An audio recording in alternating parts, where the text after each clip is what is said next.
1945년 독일이 항복하여 유럽에서 포성에 맞자 트루먼, 처칠, 장세스, 스탈린 등 연합국 순회들이 전후 처리와 대일전을 위해 1945년 7월 17일 베를린 교회의 포츠담에 모였다. 바로 전날 미국은 극비리에 개발한 원자폭탄의 폭발 실험에 성공했다. 원자탄의 성공은 소련의 대일전 참전을 의미 없게 만들어 버렸다.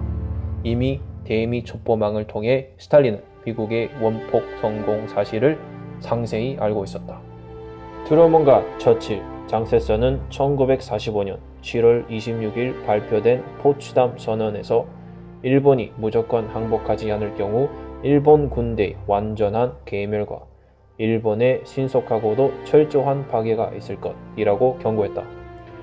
원자폭탄을 보유한 미국은 소련이 대일전에 참전하기 전에 전쟁을 서둘러 끝낼 목적으로 8월 6일 히로시마의 리틀보이라 명명된 우라늄 원자폭탄을 투하했고 8월 9일에는 나가사키의 팻맨이라 명명된 플루토늄 원자폭탄을 투하했다. 원자폭탄의 가공할 위력에 경악한 일본은 8월 10일 항복 의사를 밝혔다. 당시 소련은 최대한 참전 시기를 늦춰 일본의 힘이 소진된 후 쳐들어가 희생을 최소화하자고 했다.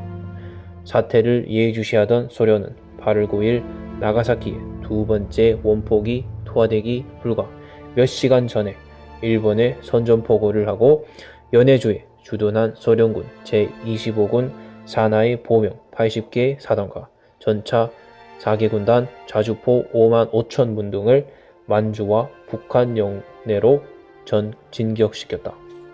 소련군의 주요 공격 대상은 만주에 주둔하던 일본 관동군이었다. 소련군이 북한을 공격한 것은 일본군의 만주 이동을 막기 위한 측면 공격 성격이었다. 소련군은 8월 9일 한소 국경을 넘어 경흥을 점령했고 8월 11일에는 웅기와 나진의 해병여단을 상륙시켰다. 8월 13일에는 청진에 상륙하여 8월 15일에 청진을 점령했다. 당시 미군 최성봉 부대는 한반도에서 1000km나 떨어진 오키나와에서 본토 공략전을 준비 중이었다.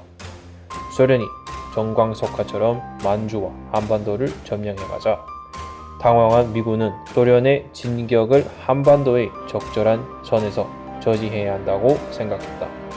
미 국방부는 8월 11일 새벽 삼성조정위원회 The State War Navy Coordinating Committee SWNCC 국무성 육군성 해성군을 소집했다.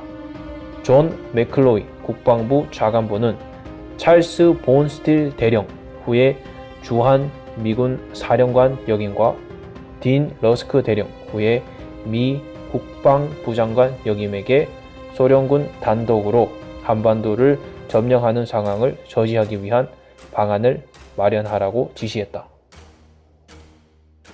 본스틸과 러스크는 한국의 수도 서울과 인천 위의 북위 38도선을 한반도에서의 미소련 간의 군사 분계선으로 하여 그 북쪽에 위치한 일본군과 식민지 통치기구에 대해서는 소련군이 그 남쪽에 위치한 일본군과 식민지 통치기구에 대해서는 미군이 항복을 받기로 한다는 내용을 보고했고 이것이 삼성조정위원회 위원장 제임스 던 국무부 차관보에게 보고되어 일반 명령 1호로 확정되었다. 이 내용은 합참의 심의를 거쳐 8월 14일 트루먼 미 대통령에 의해 최종 결재되었다. 같은 날 미국은 스탈린에게 일반 명령 1호에 대해 동의를 요청하는 전문을 보냈다. 미국 전략가들의 예상과 달리 스탈린은 8월 15일 신속하게 그에 동의하는 회신을 보내왔다. 스탈린은 군대를 한국에 상륙시키겠다는 미국의 갑작스러운 제안을 아무 조항 없이 승인했다. 스탈린은 그의 군대에게 진격을 38도선에서 멈추라고 명령했고 이미 그 선을 넘었다면 철수하여 미군이 서울을 점령하도록 했다. 만약 스탈린이 일본군을 추격한다는 명분으로 38선 제안을 거절하고 부산까지 진격했다면 한반도는 완전히 공산화됐을 것이다.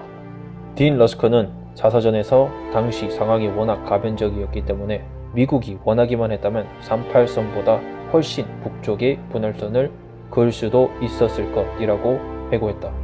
불행 중 다행으로 소련이 미국 측 제안을 수락하여 북이 38도선은 한반도에서 미소 간의 분계선으로 확정되었고 서울로 진격하려던 소련군의 남진은 38도에서 정지되었다.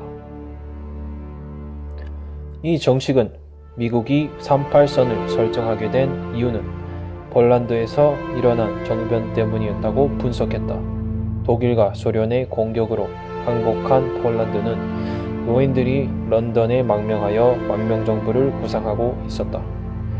독일이 점령했던 폴란드 영토를 다시 빼앗은 소련은 폴란드 정부 수립 과정에서 연립정부를 출범시켰으나 우익 인사들을 모조리 숙청하여 결국 폴란드가 공산화되었다.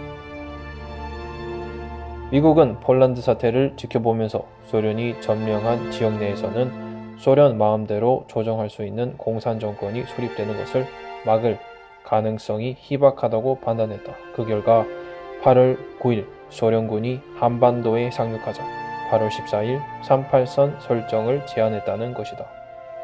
소련은 마음만 먹었다면 한반도 전역을 단독 점령하는 것도 가능한 상황이었으나 불과 6일 동안의 전쟁으로 만주와 한반도 북쪽의 지배권을 행사하게 됐으니 38선 정도면 손해보는 거래가 아니라고 판단했던 것 같다.